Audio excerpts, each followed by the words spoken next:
Bon, ben, il est juste l'heure, donc bonjour à tous et bienvenue dans ce nouveau lieu qui est effectivement peut-être un petit peu plus intime que le grand amphithéâtre Marguerite de Navarre.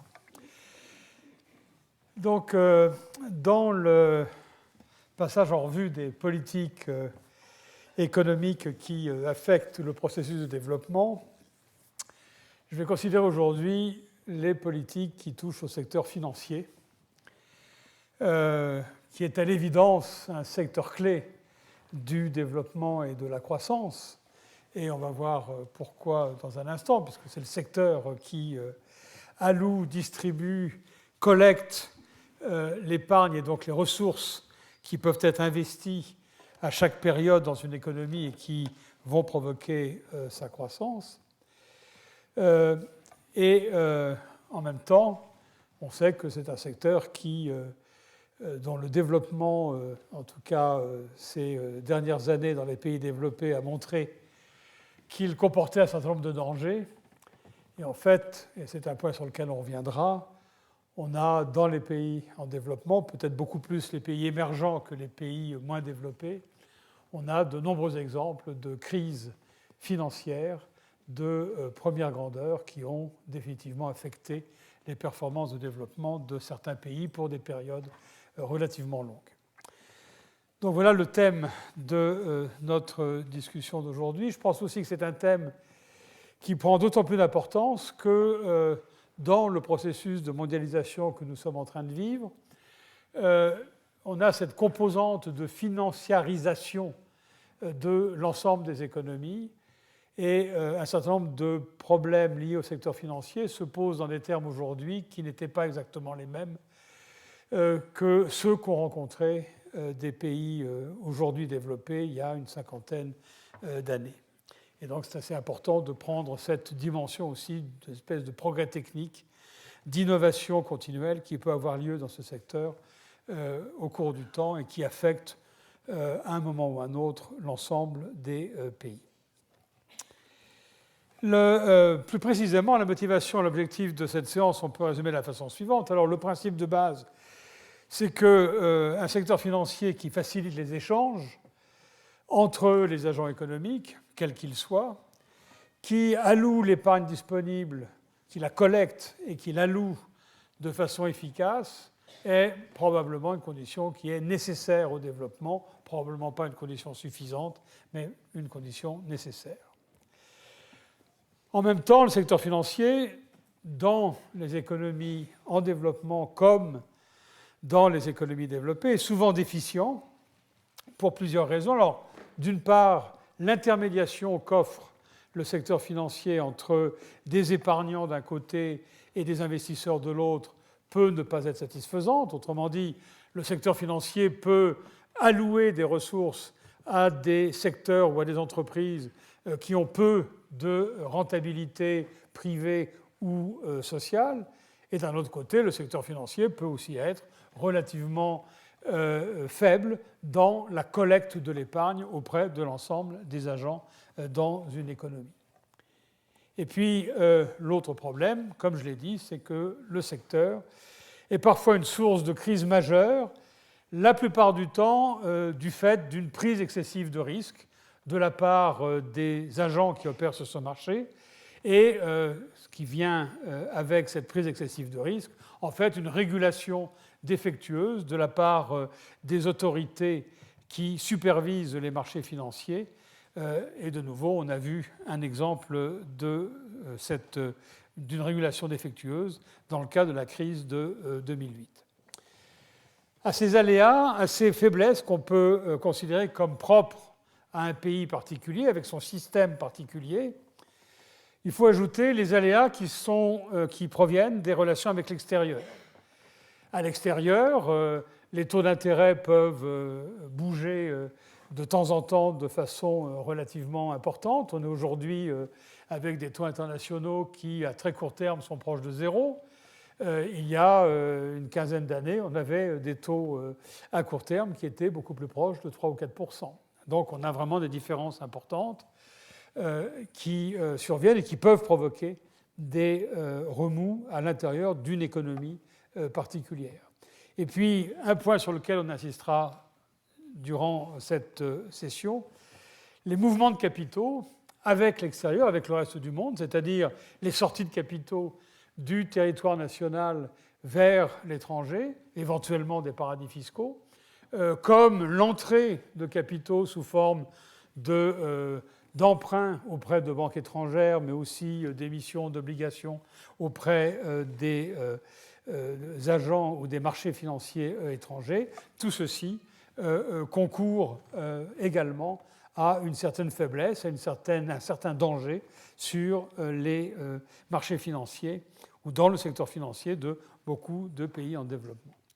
Donc c'est un domaine qui est crucial, qui est particulièrement sensible pour le développement à cause de cette possibilité de crise majeure, et la question c'est de savoir comment le gérer. Est-ce que l'on peut faire des recommandations sur la façon de gérer ce secteur? Alors, comme d'habitude dans mes leçons, je vais donner quelques éléments de cadrage empirique pour voir ce que signifie ce développement financier au cours du temps et en même temps d'une région en développement à une autre région en développement. Sur ce graphique, vous avez un indicateur extraordinairement simple du développement financier. Il s'agit du rapport entre le crédit accordé au secteur privé, donc en grande majorité les entreprises, mais bien entendu aussi les ménages à travers les crédits hypothécaires, c'est le principal poste de crédit pour les ménages, et cet encours de crédit au secteur privé est simplement divisé par le produit intérieur pour prendre en compte le fait que lorsque l'activité augmente, eh bien entendu, l'activité de crédit au secteur privé, au secteur producteur, doit augmenter. La courbe du haut correspond à ce qui s'est passé depuis 1960 dans les pays développés, donc 50 ans de développement financier dans les pays développés. La courbe rouge correspond aux pays en développement et pays émergents. Alors vous pouvez tout de suite voir que les deux courbes sont ascendantes et en fait très fortement ascendantes sur la période récente. Ce qui montre bien que dans le processus de financiarisation dont je parlais tout à l'heure, on a bien un résultat qui est l'augmentation de l'encours de crédit. On voit qu'il y a cette accélération a à peu près lieu vers le milieu ou vers la fin des années 90 dans les pays développés, un tout petit peu plus tard dans les pays en développement. On constate aussi un énorme écart entre pays développés et pays en développement. Vous voyez qu'aujourd'hui, l'encours de crédit privé par rapport au produit intérieur, alors il ne faut pas être effrayé par les chiffres, on a 160% dans le cas des pays développés, mais il faut bien voir que l'encours de crédit, c'est un stock, et le produit intérieur brut, c'est un flux annuel. Donc, si on voulait regarder quel est le montant de nouveaux crédits accordés tous les ans par rapport au produit intérieur, on aurait évidemment des chiffres qui seraient très inférieurs. Donc, il ne faut pas être effrayé par ce 160%.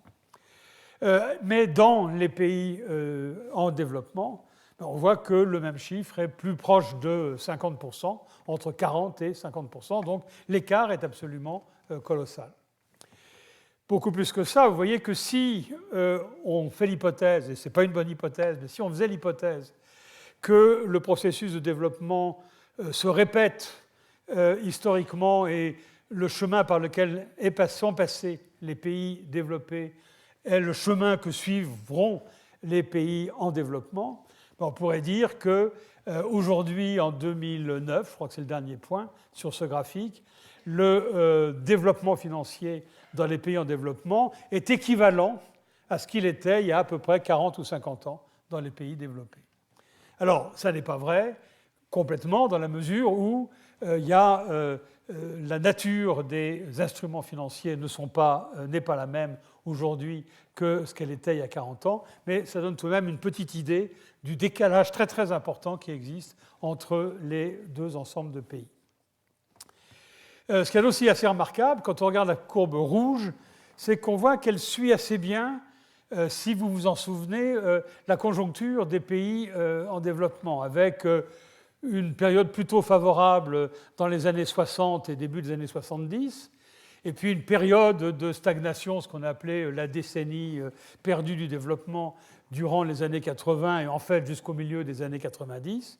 Et puis ensuite, une accélération, une nouvelle accélération, notamment à partir du début des années 2000. Et on a le sentiment que cette courbe de développement financier accompagne le processus de croissance. Donc, si on cherche à représenter la notion de complémentarité entre développement financier et développement économique réel, on a peut-être là une bonne illustration de cette complémentarité.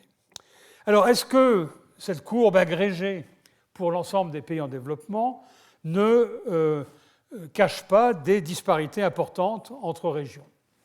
Vous avez ici, pas non plus des courbes, mais des histogrammes qui représentent de la même façon l'évolution au cours du temps de la même variable crédit privé par rapport au PIB.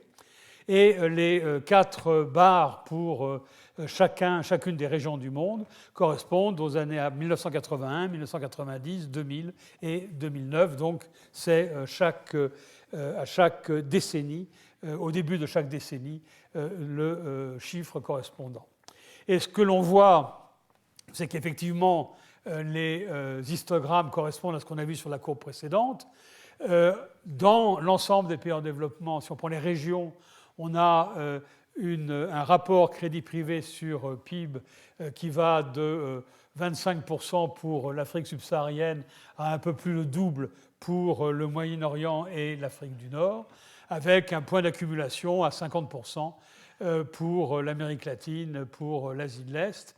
On voit aussi qu'effectivement, le démarrage du développement financier a lieu dans les années 90, entre 90 et 2000 et entre 2000 et 2010. C'est les 2 dernières barres sur la droite qui correspondent à une augmentation pratiquement dans toutes les régions, mais 1980-1990 sont pratiquement au même niveau. Donc on a bien quelque chose qui est relativement homogène entre les différents pays, bien que, effectivement, le développement financier, s'il est mesuré par cette variable crédit privé, est plus avancé dans les pays d'Amérique latine et l'Asie de l'Est, et en particulier la Chine, qu'en Afrique subsaharienne et un petit peu moins en Asie du Sud. Donc voilà les faits. Et à partir de ces faits, on voudrait essayer de comprendre la façon dont le développement financier affecte le développement économique et effectivement les dangers de ce développement financier. Donc voilà le plan de ma présentation. D'abord, quelques généralités sur le secteur financier comme facilitateur du développement. Un mot un petit peu plus précis sur le comportement des banques et ce problème de l'asymétrie d'information qui est derrière le comportement des banques et qui guide leur politique de crédit. Je crois que c'est quelque chose qu'il faut avoir en tête pour comprendre l'allocation de crédit par le système bancaire dans des pays en développement et dans des pays plus avancés. Ensuite, quelques mots sur le rapport entre finance et développement. Qu'est-ce que l'on a comme fait empirique? Est-ce qu'effectivement l'analogie que j'ai tracée tout à l'heure à propos des pays en développement se confirme quand on fait une analyse statistique un petit peu plus fine du rapport entre développement financier et développement de l'économie réelle? Et puis finalement, quelques remarques sur certains enjeux de la politique financière dans les économies en développement, avec un coup de projecteur sur la microfinance, qui a reçu énormément d'attention tous ces derniers temps, un autre coup de projecteur sur le contrôle des capitaux, qui est devenu, surtout après la crise de 2008-2009, est devenu un point essentiel du débat sur la gestion du secteur financier un petit peu sous toutes les latitudes, et puis finalement quelques remarques sur la structure du secteur financier et la régulation du secteur financier selon le stade de développement auquel est parvenue une économie. Donc je commence par quelques généralités sur le secteur financier comme facilitateur du développement. Alors, premier point, quelles sont les fonctions du secteur financier? Alors, dans tout manuel d'économie et tout manuel de finance, on commence par une énumération de tout ce que le secteur financier peut faire, doit faire, sait faire. Et ici, j'ai retenu uniquement 4 points. Les 2 premiers s'appliquent peut-être beaucoup plus directement au cas des économies en développement, qui sont encore dans un processus où le secteur financier n'a pas atteint le niveau de développement qui correspond à ce qu'on a obtenu dans les pays développés. Le premier point, c'est de faciliter l'échange par la baisse des coûts de transaction.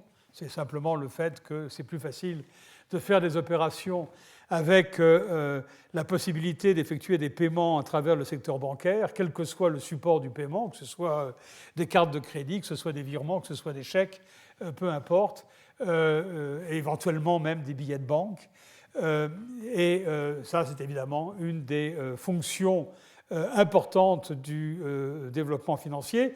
Il faut bien voir que dans un grand nombre de pays, il y a des secteurs qui sont relativement peu couverts par ces moyens de paiement, en particulier le secteur de subsistance dans un grand nombre de pays africains ou même dans d'autres continents. Donc ça, c'est évidemment une fonction élémentaire. L'autre fonction élémentaire, c'est de mobiliser l'épargne pour l'investir efficacement. Alors derrière ce terme de mobiliser, il y a 2 concepts. Il y a d'une part mobiliser l'épargne, c'est-à-dire attirer l'épargne vers le système financier pour pouvoir l'utiliser. Attirer l'épargne pour pouvoir l'utiliser, c'est éviter que si les gens épargnent, ils épargnent comme on le voit souvent en Asie en achetant des bijoux en or, ou bien qu'ils épargnent d'une autre façon en cachant des billets de banque dans des boîtes de conserve au pied des baobabs.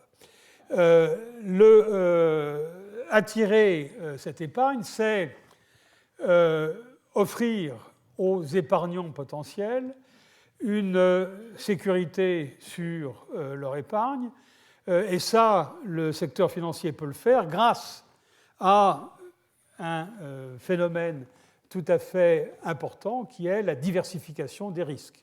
À partir du moment où on a un secteur financier qui prête à beaucoup de gens, qui place de l'argent dans des prêts à un grand nombre d'entreprises, comme on peut imaginer que toutes les entreprises qui ont reçu un prêt ne vont pas faire faillite en même temps, il y a une diversification du risque qui fait que la probabilité que l'épargnant ne soit pas rémunéré est extraordinairement faible. Et ça, seul, d'une certaine façon, peut le faire un établissement financier qui a un certain périmètre.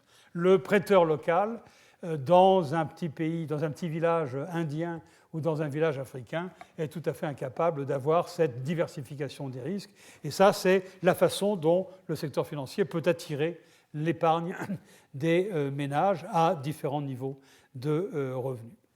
Mais l'autre signification de mobiliser, c'est non pas de capter l'épargne pour la placer dans des coffres de banque, mais c'est évidemment de capter cette épargne pour l'allouer à des secteurs productifs et donc faciliter l'investissement, et faciliter l'investissement surtout là où il est rentable. Et c'est là qu'on veut un secteur financier qui soit efficace dans l'ensemble, où les choix réalisés doivent être les meilleurs en termes de rendement des entreprises ou des opérations dans lesquelles les banques ou les agents financiers investissent, rendement soit privé, soit éventuellement social.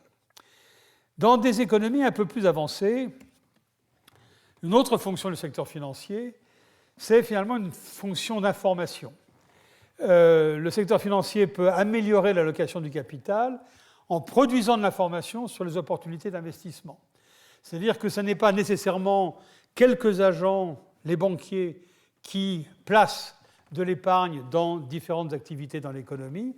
Ce sont les investisseurs de façon générale, et les investisseurs, c'est aussi bien les banquiers que les agents de change que les particuliers, qui bénéficient d'informations sur là où il y a des opportunités d'investissement rentable et vont utiliser cette information. Si l'information est correcte, si elle est bien diffusée, on voit que cette fonction du secteur financier, effectivement, contribue à l'efficacité de l'ensemble du système. Et fait aussi partie de cette fonction d'information l'amélioration du contrôle ex post des entreprises. Ça passe évidemment par les marchés boursiers. Finalement, la valeur d'une entreprise sur le marché boursier révèle la qualité du management des dirigeants de l'entreprise et donc sont une façon de vérifier ou de contrôler a posteriori que les dirigeants d'entreprise ont fait un travail correct. Et vous savez que derrière ça, il y a évidemment la pratique des stock options et de la rémunération des dirigeants d'entreprise sur la base des résultats en termes de valeur boursière. Mais ces deux fonctions-là sont probablement plus importantes dans les pays très avancés, quoique déjà dans des pays émergents, les secteurs financiers fonctionnent déjà avec ce genre de mécanisme de diffusion de l'information. À travers ça, on voit effectivement que le secteur financier est un facteur clé de la croissance et du développement. Et je voudrais insister, pour terminer sur cette présentation générale, un mot sur la structure du secteur. Quand on parle de secteur financier, de qui on parle exactement, de quoi on parle exactement, qui sont les agents, et est-ce que ces agents sont les mêmes, quel que soit le pays qu'on considère. Et je crois qu'il faut faire une distinction très importante entre le secteur bancaire, d'un côté, et les marchés financiers de l'autre. Et le secteur bancaire, ce sont les opérations traditionnelles, quoique les opérations traditionnelles relèvent de ce que l'on appelle les banques commerciales, c'est-à-dire les banques qui accueillent des dépôts de la part de particuliers ou de la part d'entreprises et qui font des prêts à des entreprises ou à des particuliers sous forme de prêts hypothécaires pour les seconds, sous forme de prêts traditionnels pour les premières. Ces banques, on les appelle des banques commerciales parce qu'elles n'opèrent pas vraiment sur les marchés financiers. Elles n'émettent pas des obligations, elles ne prennent pas de participation dans les entreprises, elles ne jouent pas nécessairement sur les marchés. Et puis il y a les banques d'investissement, qu'on appelait auparavant en France les banques d'affaires. Et ces banques, au contraire, ne collectent pas de dépôts. Quand elles prêtent de l'argent à des entreprises, il faut que ces banques aient généré de l'argent par ailleurs. Autrement dit, ces banques vont éventuellement s'endetter auprès de banques commerciales ou éventuellement auprès du marché en émettant des obligations et vont ensuite prêter à des taux évidemment un petit peu plus élevés à des entreprises ou utiliser ces sommes qui ont été levées sur le marché de façon différente. Et l'énorme différence qu'il y a entre les deux, c'est que d'un côté, on a des banques qui opèrent à partir de leurs dépôts, de l'autre côté, on a des banques qui n'ont pas de dépôts. Cette distinction-là, elle est clé. Elle a fonctionné jusqu'en 1999 aux États-Unis. La distinction a été faite, d'abord a été introduite par un décret célèbre qui est le décret Glass-Steagall aux États-Unis en 1933 sous la présidence de Roosevelt, et elle a été abolie avec la dérégulation des marchés financiers en 1999. Et il faut bien voir qu'à l'heure actuelle, les banques peuvent mélangent les deux types de fonctions. Et il est évident que dans la mesure où les banques d'investissement sont des entreprises beaucoup plus risquées que les banques commerciales, les banques d'investissement peuvent jouer sur les dépôts et donc prendre des risques sur les dépôts. Et c'est ça qui crée des dangers ou des risques majeurs pour l'ensemble du système financier. C'est quelque chose qui, au total, est relativement récent et qui correspond au courant de dérégulation du secteur financier de ces 10 ou 15 dernières années. Dans les économies en développement, on dirait que la distinction entre les deux types de banques est peut-être un peu plus claire, un peu plus nette, et peut-être aussi que le rôle des banques d'investissement est moins important que dans le cas des pays développés. Et puis d'un autre côté, sur le secteur financier, on a les marchés financiers qui simplement sont des marchés d'échange. Alors soit c'est les marchés d'actions dans lesquels on vend et on achète des actions d'entreprise, des marchés sur lesquels les entreprises peuvent lever de l'argent en émettant des actions, elles peuvent lever de l'argent en émettant des obligations, et puis derrière ces actions et ces obligations, on a tous les produits dérivés que l'on connaît. Ceci n'est pas un cours de finance, et donc je m'abstiens de parler de ces produits dérivés. L'intermédiation bancaire, qui est vraiment le mécanisme de base, c'est quelque chose de très facile à comprendre. Les banques se procurent des fonds auprès de leurs déposants, auprès éventuellement de la banque centrale. Elles peuvent aussi emprunter à d'autres banques sur le marché dit interbancaire, ou elles peuvent éventuellement même se procurer, comme je l'ai dit pour les banques d'investissement, des fonds sur le marché financier. Elles empruntent ou elles ont ces taux qui sont disponibles à un taux que j'appelle petit r, qui est le taux, par exemple, qu'elles doivent servir à leurs déposants sur des comptes d'épargne, sur des comptes sur livret, les différents types de comptes qui peuvent exister du côté de l'épargne. Et puis, ces mêmes banques prêtent à des agents qui ont un besoin de financement. Et évidemment, elles vont prêter à un taux supérieur au taux qu'elles doivent payer pour la mise à disposition des fonds. Et si on appelle R' le taux auquel elles prêtent, on peut écrire R' égale R plus pi. Et quelle est l'interprétation de pi? Ça, c'est quelque chose d'important. Pi, on peut l'appeler la prime de risque, dans la mesure où c'est ce que va demander une banque pour la compenser du fait qu'en prêtant à quelqu'un, elle court le risque que ce quelqu'un ne la rembourse pas, ou la rembourse avec énormément de retard, ou la rembourse uniquement partiellement. Et pour se couvrir contre ce risque de non-remboursement, ce qu'on appelle un risque de défaillance, la banque demande évidemment un petit peu plus que le taux qu'elle doit servir à ses déposants. Et puis il y a une petite marge qui est une marge opérationnelle. Il faut bien couvrir les frais de fonctionnement de la banque et les différents employés de la banque, ce qui rajoute quelque chose au taux d'intérêt qui est servi aux épargnants. Et d'une certaine façon, c'est ce pi, cette prime de risque, qui va jouer un rôle considérable, et on va voir dans un instant, en regardant d'un peu plus près, ce problème de l'asymétrie d'information et ce qui détermine la prime de risque. Alors, la régulation de l'intermédiation bancaire, c'est la régulation de la prise de risque. On veut éviter que les banquiers prennent trop de risques, et on leur impose des ratios dits prudentiels, en leur demandant de respecter une certaine proportion entre les crédits qu'ils accordent et les dépôts dont ils disposent, entre les crédits qu'ils accordent et les fonds propres de l'entreprise, de telle sorte que si jamais il y a un problème, la banque est capable d'effectuer des remboursements sur la base de ses fonds propres. Il y a des taux de refinancement auprès de la Banque centrale. Il y a donc toute une série d'instruments qui permettent de réguler, en tout cas partiellement, la prise de risque et l'octroi de crédit par les banques. Alors les banques d'investissement, pour elles, les problèmes sont un peu distincts, les ratios prudentiels ne sont pas exactement les mêmes, et de nouveau, tout le problème est de savoir si ces banques sont en même temps des banques de dépôt ou non, et je ne vais pas insister sur ce point-là. La symétrie d'information dans la relation de crédit, elle est simple à comprendre. L'emprunteur qui va voir un banquier connaît la distribution de probabilité de la réussite du projet pour lequel il cherche de l'argent. Donc il connaît sa capacité à servir la dette une fois qu'il aura obtenu ce prêt. Mais la banque, elle l'ignore. Alors dans ces conditions-là, ce que la banque va faire, c'est qu'elle va demander des garanties à celui qui emprunte, et elle va fixer le taux d'intérêt à lui imposer en fonction de la perception que la banque a des risques de cet emprunteur et en fonction des garanties que l'emprunteur est capable d'apporter.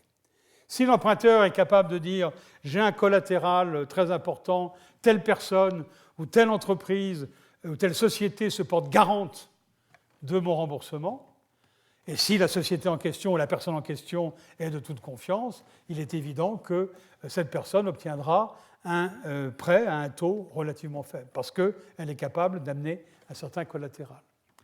Et c'est la façon dont fonctionnent toutes les banques dans le monde. Alors évidemment, il n'y a pas une analyse qui est faite client par client. Il y a des classes de clients ou des classes de risque, comme on les appelle, et il y a des procédures pour chaque classe de risque.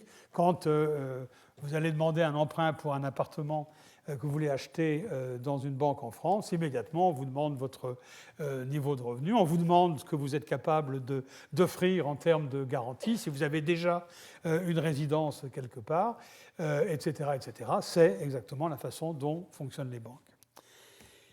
L'application de ceci, c'est que dans beaucoup de cas, la banque refuse de faire du crédit.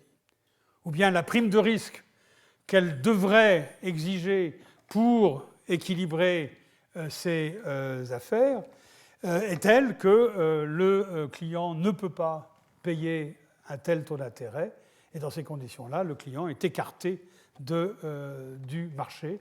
On est dans une situation dite de rationnement du crédit. Pourquoi est-ce que j'insiste là-dessus ?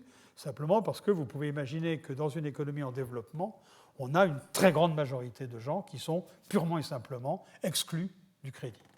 Simplement parce qu'ils ne sont pas capables d'offrir des garanties, n'ont pas le collatéral. Très souvent, ils n'ont même pas d'emploi permanent qui leur permette de s'engager sur une période de temps. Dans ces conditions, une banque commerciale ne va pas accepter de leur faire du crédit. Ça, c'est quelque chose qui est absolument central pour comprendre une certaine inefficacité des économies en développement, dans la mesure où des gens qui pourraient utiliser du crédit de façon efficace pour des projets éventuellement très rentables ne seront pas capables de trouver ce crédit à cause de cette asymétrie d'information qui existe entre la banque et eux. Alors, les taux bancaires, évidemment, intègrent la mutualisation des risques, et donc il y a un gros avantage dans le fait qu'ils sont beaucoup plus faibles que ceux d'un prêteur individuel. Là, on voit l'avantage direct d'avoir un système bancaire. Cela étant, il laisse une partie de la population de côté. Et puis, il y a le problème que les banques peuvent avoir tendance à prendre trop de risques. S'il y a beaucoup de concurrence entre les banques, si les dirigeants des banques sont rémunérés en fonction des profits qu'ils sont capables de réaliser, on voit bien que ça, c'est une incitation à prendre un petit peu plus de risques, en se disant on va prendre des opérations un peu plus risquées, mais avec un rendement espéré un peu supérieur, et comme on aura beaucoup d'opérations de ce type-là, finalement, on va obtenir le rendement espéré, mais dans certains cas, les dés tombent mal, et la banque qui a pris trop de risques se retrouve dans des situations difficiles à cause de défaillances trop importantes de la part de ses clients. Ça, c'est le grand risque du système bancaire, et la régulation du système bancaire voudrait essayer de contrôler cette prise de risque par les banquiers, mais c'est quelque chose qui n'est pas commode à faire. En plus de ça, il existe ce qu'on appelle le risque systémique, qui fait que si dans une banque particulière, les taux de défaillance augmentent de façon considérable, si cette banque elle-même se retrouve dans l'impossibilité de servir des dettes qu'elle a obtenues auprès d'autres banques, dans ces conditions-là, ce sont les autres banques qui vont se retrouver en difficulté. Et s'il y a beaucoup de défaillances pour les prêts consentis par une banque, il y aura forcément beaucoup de défaillances pour les prêts consentis à d'autres banques, puisque les gens qui seront en faillite ne paieront pas leurs autres créditeurs. Et donc, on a des réactions en chaîne qui font que le risque à considérer dans le système bancaire, ce n'est pas uniquement le risque d'un établissement. À partir du moment où un établissement a une surface suffisamment importante, le risque qu'on a à considérer, c'est le risque systémique. Et c'est la raison pour laquelle, dans la plupart des pays, dès qu'une banque, un tant soit peu importante, est en difficulté, eh bien, il y a des opérations de sauvetage de la banque qui ont lieu, parce que les autorités de supervision ont peur que la réaction en chaîne se déclenche. Voilà ce qu'on peut dire, je crois, sur le fonctionnement du système bancaire, du système financier, et les quelques particularités que l'on peut observer dans le cas des économies en développement. Maintenant, je voudrais dire quelques mots sur le rapport entre finance et développement et les contraintes qui peuvent exister pour le développement du secteur financier dans les économies en développement, et puis le rapport qui existe entre le développement du secteur financier et le développement de l'économie réelle. Alors, quand on regarde les économies en développement, il y a un certain nombre de contraintes au développement et à l'efficacité du système bancaire. De façon générale, dans les économies en développement, je ne l'ai pas signalé tout à l'heure, mais j'aurais dû le faire, c'est vrai que le système bancaire est relativement plus important que le marché, que les marchés financiers. Quand on prend les crédits au secteur privé, les crédits au secteur privé peuvent consister en crédits bancaires, peuvent aussi consister en d'autres types de crédits, notamment des obligations. Vous prenez une économie comme l'économie américaine, grosso modo, les crédits au secteur privé sont pour moitié du crédit bancaire et une autre moitié des obligations qui sont émises sur les marchés par les entreprises, évidemment, des entreprises qui ont déjà une certaine taille. C'est beaucoup moins important dans les pays européens, dans lesquels le système bancaire, le crédit bancaire est certainement très dominant. Et dans les économies en développement, c'est encore plus vrai. Il y a relativement peu, jusqu'à présent, d'émissions d'obligations domestiques, intérieures, dans les économies en développement. Ça correspond en fait aux contraintes au développement financier. Alors, dans ces contraintes, il y a la faible bancarisation de la population. Bancarisation est un terme, c'est un néologisme un peu barbare, je dois dire. Mais bancarisation signifie simplement que quelqu'un est ou fonctionne avec des opérations qui passent par le système bancaire, alors que les gens qui sont non bancarisés échappent complètement au système bancaire. L'absence de collatéral dans certains secteurs entraîne le rationnement du crédit, on vient de le voir. Donc les ménages pauvres, les petites et moyennes entreprises, et puis surtout les très petites et moyennes entreprises, les TPME, sont la plupart du temps rationnés. Et on verra tout à l'heure l'importance de ce point de vue-là de la microfinance et ce que l'on peut attendre de la microfinance. Un autre handicap au développement du secteur financier, c'est la faiblesse institutionnelle du système juridique, et en particulier la faiblesse institutionnelle des procédures de contentieux. Quelqu'un ne rembourse pas une dette. En France, on a immédiatement une procédure de recouvrement qui se met en route, et puis à la fin, il y a finalement les huissiers qui vont frapper à la porte du débiteur récalcitrant pour lui demander de payer sa dette. Eh bien, ces procédures-là sont relativement peu développées parce que le système juridique, le système judiciaire est lui-même peu développé dans des économies de développement. Et on voit bien que dans ces conditions-là, c'est une incitation négative à offrir du crédit. Si on offre du crédit, il faut être vraiment sûr que la personne ou que l'entreprise va rembourser, parce qu'on sait qu'on ne peut pas faire confiance à ces procédures de contentieux. Une autre contrainte au développement, et là, surtout à l'efficacité bancaire, c'est le fait qu'on est souvent dans une situation de concurrence imparfaite, dans la mesure où le système bancaire est très oligopolistique, pour ne pas dire dans certains cas presque monopolistique. Et dans ces conditions-là, il y a relativement peu de concurrence entre les banques.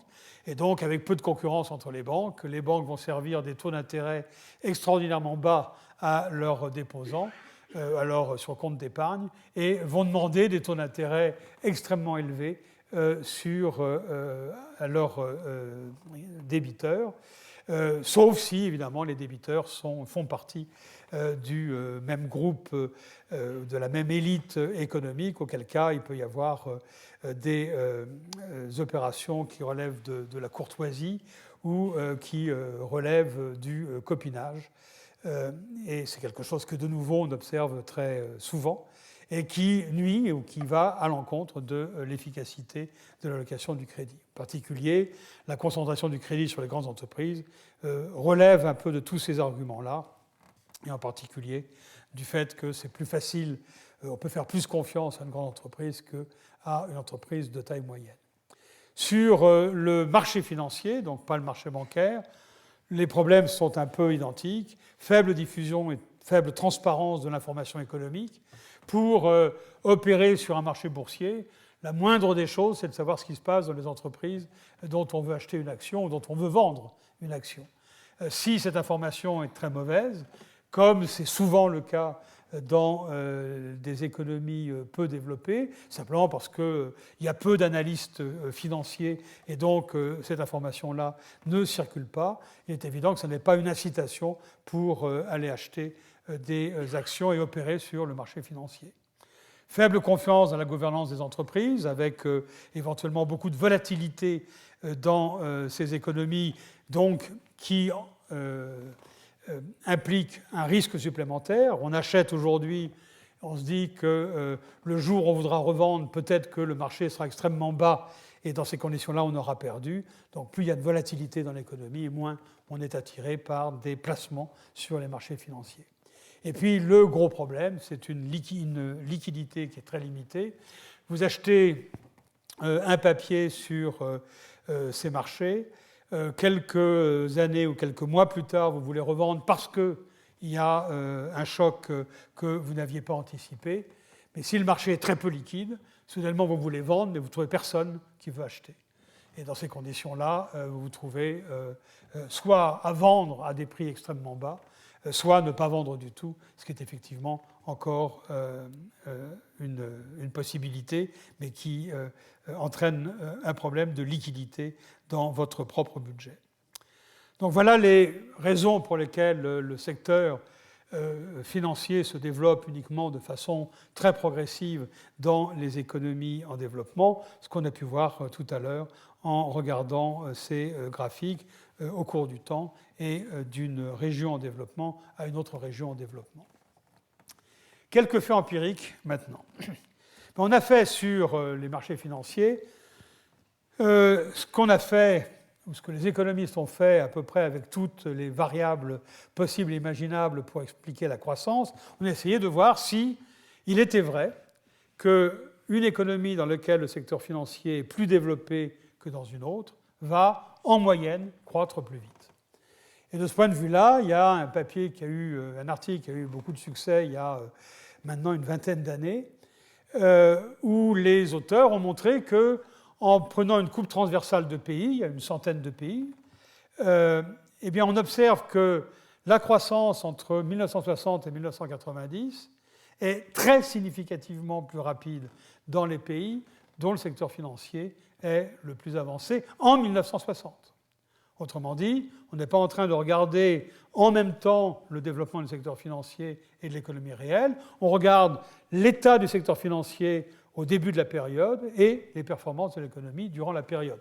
Ça signifie qu'il y a une antériorité du développement financier par rapport au développement de l'économie réelle. Ça ne signifie pas nécessairement qu'il y ait causalité. On peut encore très bien dire qu'il y a d'autres variables qui peuvent affecter en même temps la situation en 1960 et la situation et la croissance entre 60 et 90. Un autre test qui a été fait, qui est peut-être plus convaincant pour montrer la causalité, qui est dû à ces deux auteurs, Rajan et Zingales, qui est un test relativement intéressant. Ces auteurs se sont intéressés au fait que certains secteurs de production ont plus besoin de services financiers que d'autres. Simplement parce qu'ils utilisent beaucoup plus de produits intermédiaires. Ils ont donc un capital de roulement, des fonds de roulement qui sont beaucoup plus importants. Ils ont besoin de plus de crédit. Ils ont éventuellement des plans d'investissement qui sont sur des longues périodes. Donc ils ont essayé de déterminer les secteurs qui étaient le plus sensibles à la disponibilité de services du secteur financier, de financement par le secteur financier. Et ensuite, ils se sont posé la question de savoir si ces secteurs-là fonctionnaient mieux ou croissaient plus vite dans les économies dans lesquelles le secteur financier était plus développé. Donc en faisant ça, effectivement, on a véritablement un test de causalité parce qu'il n'y a pas de raison de penser que la différence entre un secteur sensible à la finance et puis le reste de l'économie dépend du développement du secteur financier ou dépend d'autres variables en même temps. Et donc là, il y a effectivement un indice qui suggère qu'il y a une relation de causalité. Cela étant, les études ont continué, se sont multipliées, et puis ils se sont actualisés en regardant d'autres données. Et ça ne s'applique pas véritablement aux pays en développement, mais c'est intéressant de regarder cette... Pardon, je ne sais plus où j'en suis. De regarder cette étude de 3 économistes suisses, en fait, qui, simplement, sur cette courbe, vous avez en bas le taux de crédit privé, le taux de crédit au secteur privé par rapport au produit intérieur. Désolé pour l'anglais, j'ai simplement copié ce graphique et donc je n'ai pas pu traduire les légendes. Et sur l'axe vertical, on a le taux de croissance moyen sur la période 1970-2010, donc sur 40 ans. Et les crédits au secteur privé, comme je l'ai indiqué tout à l'heure, c'est les crédits au secteur privé en 1970. Donc c'est le niveau de développement de 1970 du secteur financier. Et on a ces courbes qui sont des courbes paraboliques. Donc ce qui est très sympathique, c'est de voir qu'à gauche, la courbe croît. Donc ça signifie que plus le secteur financier est développé, plus l'économie croît vite. Et même si on prend le sommet de cette courbe noire, les courbes en pointillé donnent simplement l'intervalle de confiance, et puis ignorer la courbe pleine est beaucoup plus claire que l'autre, qui lui ressemble énormément. On prend uniquement la courbe foncée, et on voit que le sommet est à 1,5 à peu près, pour quelque chose comme 0,8, c'est-à-dire 80% du crédit privé par rapport au produit intérieur. Donc, si vous vous souvenez des chiffres qu'on a vus tout à l'heure, les économies en développement sont plutôt entre 0,1 et 0,15 pour les moins développés, et puis 50% pour peut-être 60% pour les plus développés. Je crois que le Brésil doit être à 60-65%. Donc, ils sont vraiment dans la partie très ascendante de la courbe. Et là, on a effectivement donc sur la base d'une courbe transversale, et on a les mêmes résultats quand on prend des données un petit peu plus raffinées, et donc des données de la série temporelle en même temps que la courbe transversale. On obtient des résultats à peu près similaires, ce qui montre qu'effectivement, il y a un effet important. Ce qui est intéressant dans ce graphique-là, c'est la partie descendante de la courbe, qui montre qu'au-delà d'un certain seuil, le développement financier ne joue plus sur la croissance, joue même plutôt un rôle négatif sur la croissance. Alors, ce que j'ignore, c'est dans quelle mesure la crise de 2008-2009 joue un rôle dans ces estimations, puisqu'elle est quelque part là. Et d'autre part, comme on voit que la partie descendante a lieu plutôt vers 100% de crédit privé, à 100%, on ne trouve vraiment plus que des pays développés. Donc ça signifie que dans les pays développés, il n'est pas évident que le développement du secteur financier contribue à une accélération de la croissance. Mais je reviens à mon... Oui, non, je ne sais pas comment je fais. Autre fait marquant empirique, alors c'est peut-être une évidence, mais c'est important de le dire, c'est le fait que le développement financier accroît le risque de crise bancaire. Alors c'est une sorte de la palissade. Si vous n'avez pas de banque, vous n'aurez pas de crise bancaire. Et s'il y a très peu de banques, avec en particulier une banque qui est dominée par l'État, il y aura très peu de crise bancaire. Donc, je ne suis pas sûr que ce soit un scoop, mais c'est important de voir qu'il y a effectivement tout de même une relation entre les deux, et cette relation est vraiment monotone, plus le développement est important. Et donc, quand on commence à friser les 100% de crédit privé par rapport au PIB, c'est là qu'on commence à voir apparaître des probabilités de crise. C'est un élément qui est intéressant à savoir. Un autre fait empirique marquant, mais j'ai mis des points d'interrogation derrière, parce que je crois que les preuves empiriques sont encore un peu légères, un peu faibles. Il y a 2 ou 3 travaux qui semblent montrer de nouveau, en analyse, en comparaison transversale de pays, semblent suggérer que, toutes choses égales par ailleurs, le développement financier diminuerait l'inégalité des revenus dans un pays donné. Et on verra tout à l'heure une explication possible de ce fait-là. Je termine avec quelques considérations sur des enjeux de politique économique importants en matière de développement financier. On va d'ailleurs immédiatement illustrer le point que je viens de mentionner. Le premier type de politique économique que je voudrais regarder, c'est la microfinance qui a reçu toutes ces dernières années énormément d'attention. Et je voudrais dire quelques mots sur ce qu'il faut penser de ces initiatives de microfinance et ce qui se passe dans le monde aujourd'hui avec la microfinance. Alors, la microfinance, c'est quoi? C'est simplement une offre de crédit aux ménages pauvres, donc c'est essayer de court-circuiter le rationnement dont je parlais tout à l'heure. Un ménage pauvre ne peut pas s'endetter auprès d'un établissement bancaire standard, en tout cas, il ne pouvait pas jusqu'à récemment, et le microcrédit, c'est offrir du crédit à ce ménage-là. Alors, au lieu de parler de microcrédit, certains parlent de microfinance, la microfinance étant d'essayer d'attirer un ménage pauvre dans le système bancaire, éventuellement le faire épargner, et une fois que ce ménage aura épargné, à un moment ultérieur, il pourra demander un crédit. Ces opérations-là, initialement, il y a une bonne dizaine d'années, étaient subventionnées et étaient réalisées sous l'initiative d'organisations non gouvernementales, essentiellement destinées à lutter contre la pauvreté. Vous vous souvenez certainement que l'inventeur, entre guillemets, de ce microcrédit était Mohamed Yunus, qui avait créé la Grameen Bank au Bangladesh. Il avait aussi un collègue ou une organisation concurrente à la même époque qui s'appelle BRAC, aussi au Bangladesh, qui a énormément de succès dans ce domaine du microcrédit.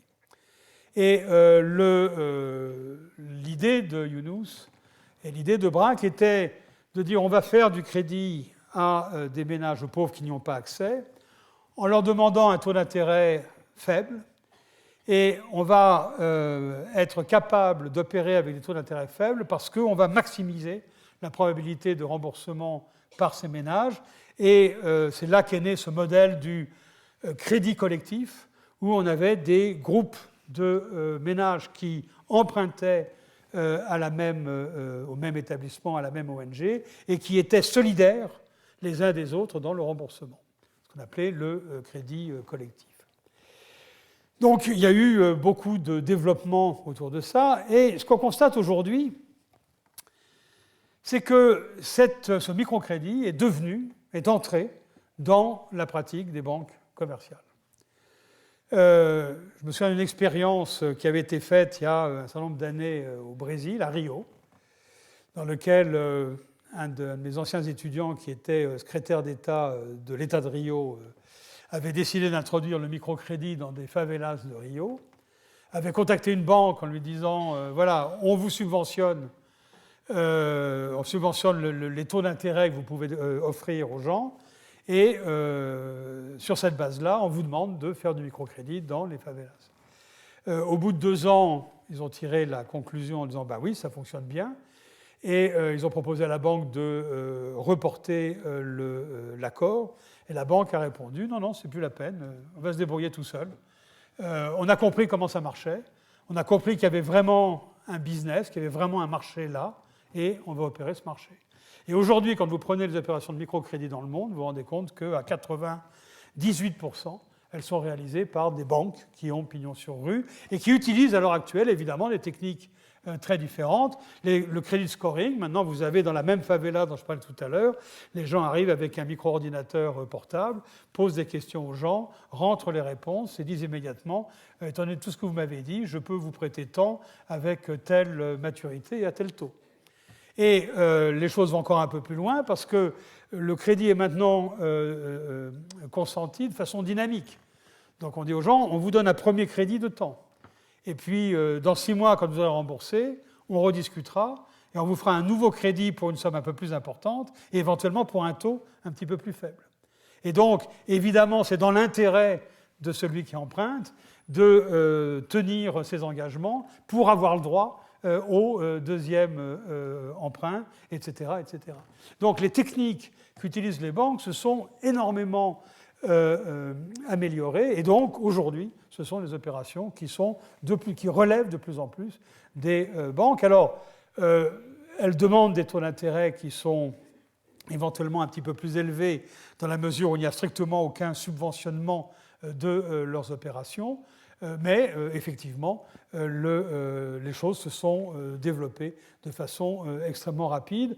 Et là, ça peut être un exemple d'innovation financière qui ont été lancées par ces pionniers qui étaient Yunus, qui étaient BRAC, et qui étaient les quelques ONG qui ont fonctionné dès le début.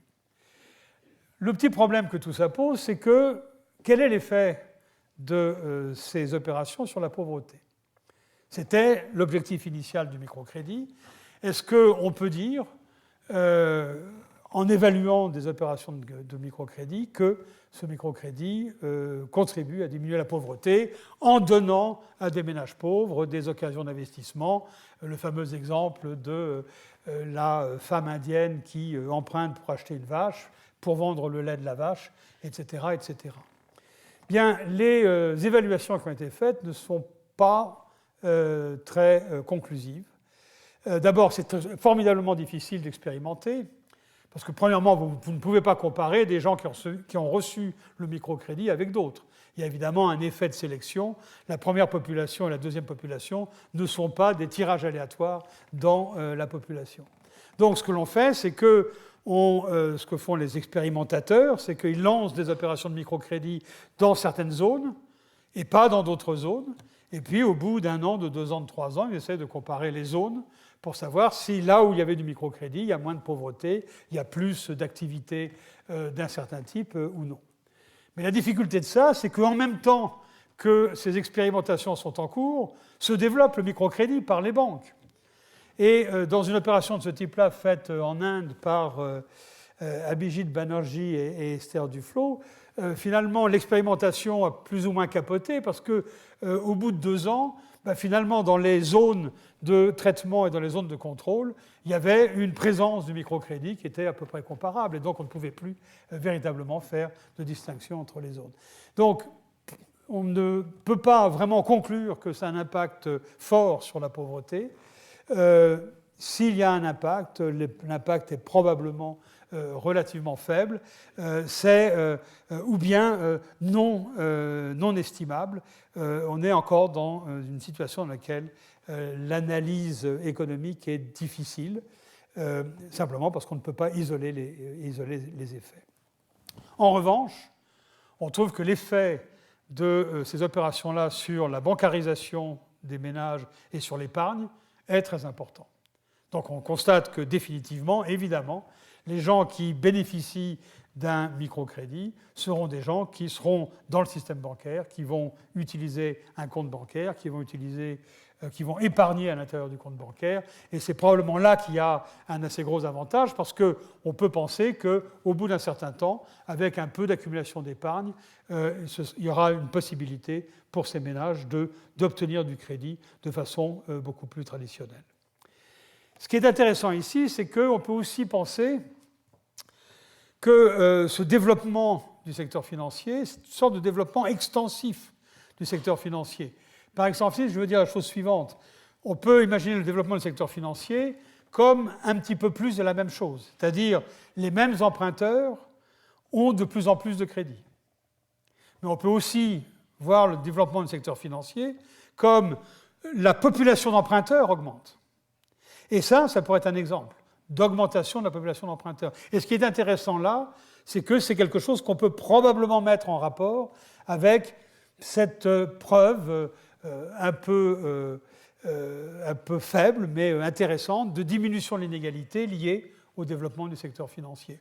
Si vraiment le secteur financier se développe en faisant accéder aux services financiers une population qui en était coupée au départ, effectivement, on peut concevoir qu'il y ait une diminution de l'inégalité et qu'il y ait une diminution de la pauvreté relative dans ces économies. Donc là, il y a quelque chose de véritablement intéressant, et c'est la raison pour laquelle je crois que même si les opérations un peu humanitaires de microcrédit ont été énormément mises en avant. Il y a quelque chose de beaucoup plus profond derrière ça. Il y a une évolution du système financier dans les économies en développement qui est beaucoup plus importante et qui peut contribuer véritablement à une plus grande efficacité de ces économies en permettant à des ménages d'entreprendre des projets qu'ils ne pouvaient pas entreprendre auparavant. Je n'ai plus beaucoup de temps. Pourtant, pour une fois, il me semblait que j'avais vraiment calé les choses, mais pas encore. Bon, je diminue le nombre de diapositives chaque fois, mais peut-être que la dernière fois, j'arriverai à une diapositive pour 1 heure. C'est peut-être ça le bon compte. Très rapidement, l'ouverture du compte de capital.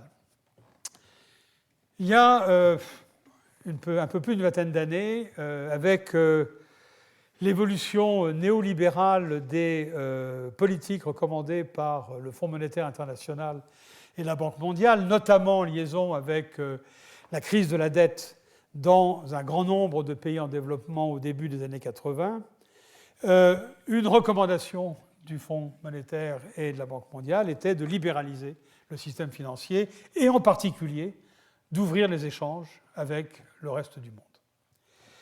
Et c'est ce qu'on appelle l'ouverture du compte de capital. Le compte de capital, c'est cette partie de la balance des paiements où on comptabilise les entrées et les sorties de capitaux sous forme de dette, sous différentes formes.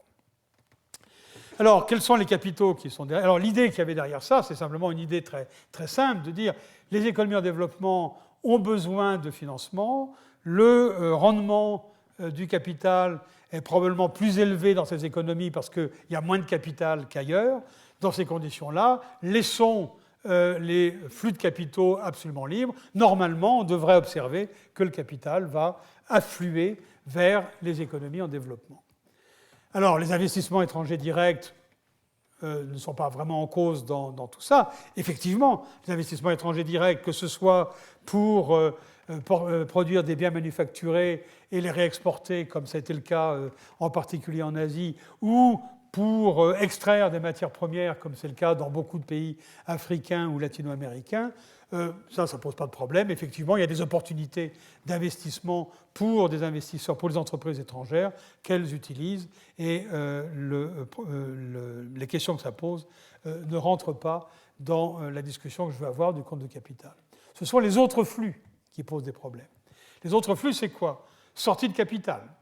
On est dans un pays, soudainement, certains agents dans ce pays ont peur qu'il y ait une dévaluation de la monnaie, et ils se disent, si je sors mon patrimoine du pays le temps que la monnaie locale dévalue, et si je rapatrie mon capital une fois que la dévaluation aura lieu, j'aurai augmenté ma richesse réelle de 20%, 30%, 40%, selon la dévaluation qui aura eu lieu.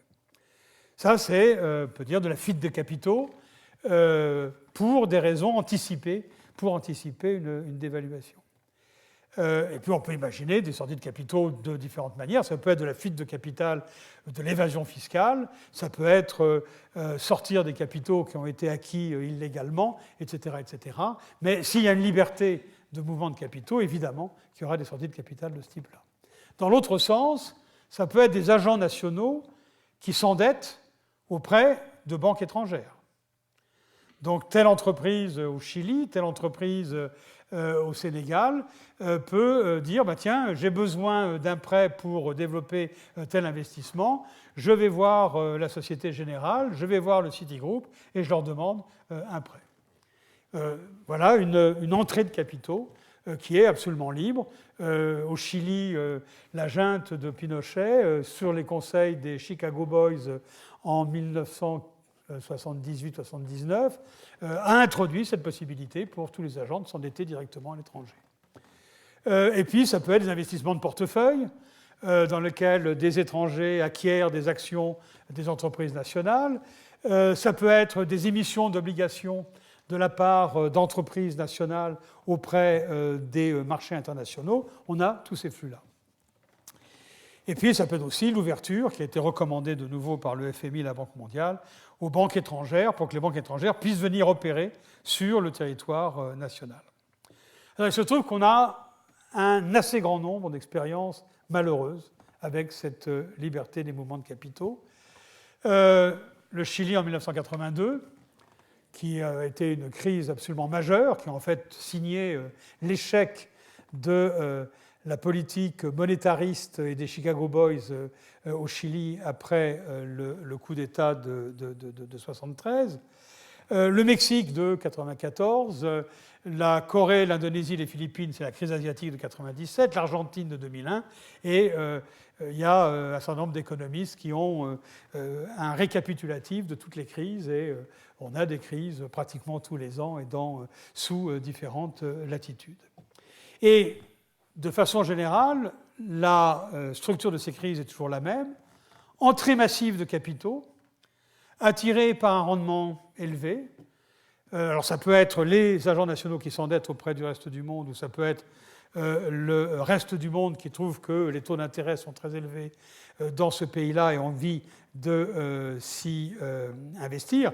Récemment, avec la politique d'argent extrêmement bon marché pratiquée par les États-Unis et par l'Europe, on a vu des capitaux se déplacer vers le Brésil, vers la Turquie, où les taux d'intérêt étaient beaucoup plus élevés. Donc, c'est à peu près ce genre de phénomène dont on parle. Et puis, il y a, pour une raison ou pour une autre, souvent de façon exogène, parfois de façon endogène, il y a un arrêt brutal de cette entrée, et non seulement un arrêt brutal, mais, et j'aurais dû le mettre ici, un retournement des mouvements. Le capital qui rentrait se met à sortir. Et ça, on l'a observé dans plusieurs pays. Le cas du Mexique est absolument exemplaire. Le Mexique, en début des années 90, se prépare le traité de libre-échange nord-américain, NAFTA, et à cause de ça, il y a des capitaux qui affluent au Mexique, qui en plus est en train de retrouver une bonne santé économique après une période de crise relativement longue. Et 1994, un candidat présidentiel est assassiné, un certain commandant opère ou démarre une guérilla dans la partie sud du Brésil, le commandant Marcos, si vous vous souvenez. Et ça suffit. Et en même temps, on observe que le compte courant, le déficit extérieur du Mexique a beaucoup augmenté dans les dernières années. Et soudainement, il y a un moment de panique et les investisseurs, les fonds de pension américains en particulier, sortent du Mexique de façon brutale. Et évidemment, soudainement, la possibilité pour le Mexique de se procurer des devises pour alimenter cette sortie de capitaux est difficile. Très rapidement, les banques refusent de prêter quoi que ce soit au Mexique, et le Mexique se retrouve en situation de demander l'aide du Fonds monétaire. Le Fonds monétaire est tout à fait incapable de subvenir aux besoins du Mexique, tellement les sommes en jeu sont importantes. Là, on convoque l'ensemble des pays développés pour constituer une sorte de patrouille ou de rescousse pour le Mexique, qui va lever énormément d'argent. Je crois que, si mes souvenirs sont exacts, c'était une des premières opérations à une cinquantaine de milliards de dollars. On n'avait jamais vu ça auparavant dans les crises des pays développés. Et ce scénario-là, il se répète dans beaucoup d'expériences. Dans certains cas, il y a des erreurs de politique. L'Argentine est restée pendant très longtemps avec un taux de change fixe, 1 peso égale 1 dollar, alors que tout le monde savait que ce taux de change n'était pas soutenable. Et puis un jour, évidemment, les choses ont explosé et la fuite de capitaux a commencé et l'Argentine est tombée en crise. Et la raison pour laquelle la convertibilité n'a pas été abandonnée, c'est simplement pour des raisons politiques. Les dernières élections qui ont lieu avant la crise de 2001, qui était l'élection d'un président radical, quelqu'un lui a suggéré qu'il fallait en finir avec la convertibilité, et il a répondu on ne va jamais faire ça, si on fait ça, je ne serai pas élu, donc on continue avec la convertibilité. Et des histoires de ce type-là, il y en a énormément, et donc ça signifie qu'il y a de sérieux arguments en faveur d'un contrôle de capitaux à l'entrée ou à la sortie. Il y a toute une discussion qui a lieu à l'heure actuelle assez technique sur ce point-là. Quelle est la nature du contrôle ? Les Chiliens, pendant un long moment, avaient un système dans lequel ils gelaient, ils disaient à quelqu'un « Vous voulez investir $1 chez nous, vous êtes obligé de déposer 50 cents sur un compte particulier où il sera gelé, où il ne sera pas rémunéré. Et donc c'était une façon d'immobiliser l'argent qui rentrait.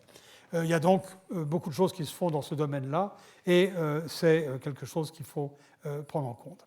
Je n'ai pas le temps de regarder le dernier point qui était la régulation du secteur financier, et Dieu sait que c'est un sujet important à la lumière des événements qu'on a vécus récemment. Laissez-moi lire peut-être ou lister les différents points de conclusion que je voulais indiquer. D'une part, sans aucun doute, le développement financier est un facteur complémentaire du développement, dans la mesure où ce serait très difficile de se développer sans un développement parallèle du secteur financier, mais en même temps, c'est un facteur de risque important.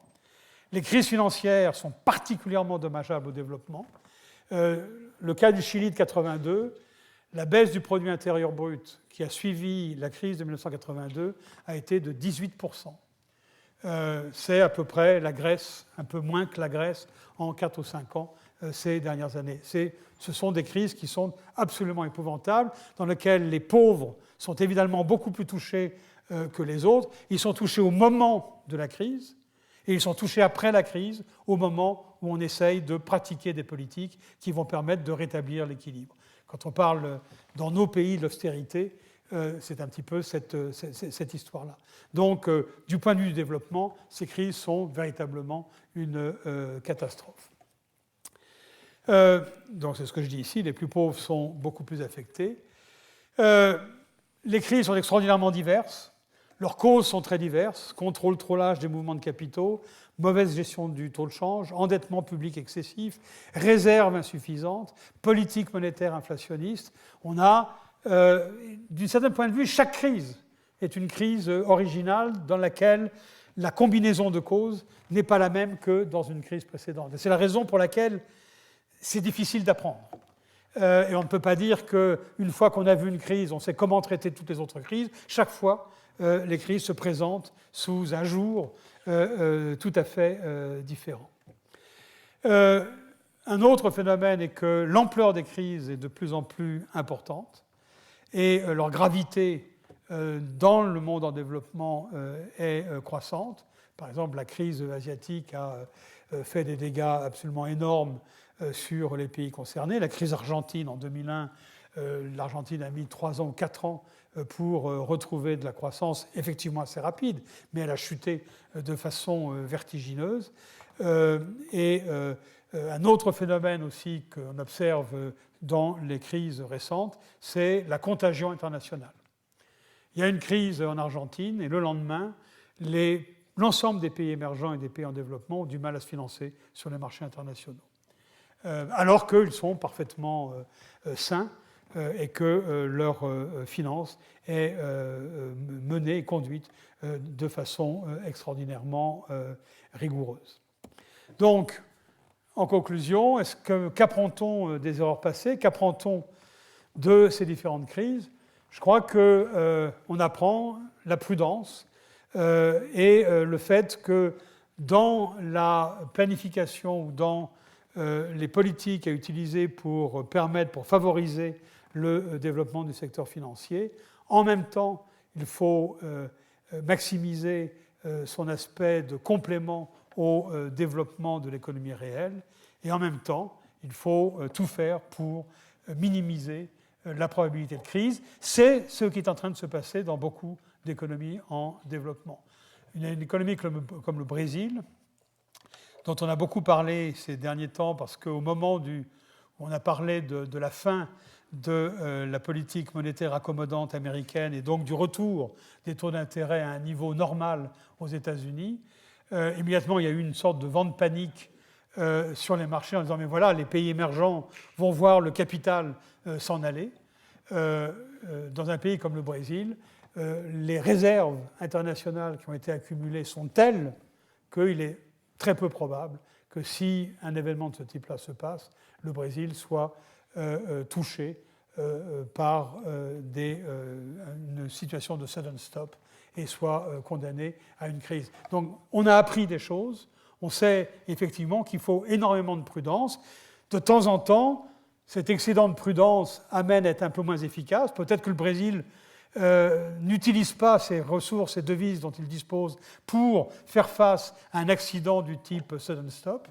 De ce point de vue-là, il y a un manque à gagner ou un manque à développer, mais en même temps, si ça permet d'éviter ou de mettre la probabilité d'une crise à un niveau proche de zéro, c'est certainement un gain beaucoup plus important. Voilà ce sur quoi je voulais terminer. Merci beaucoup.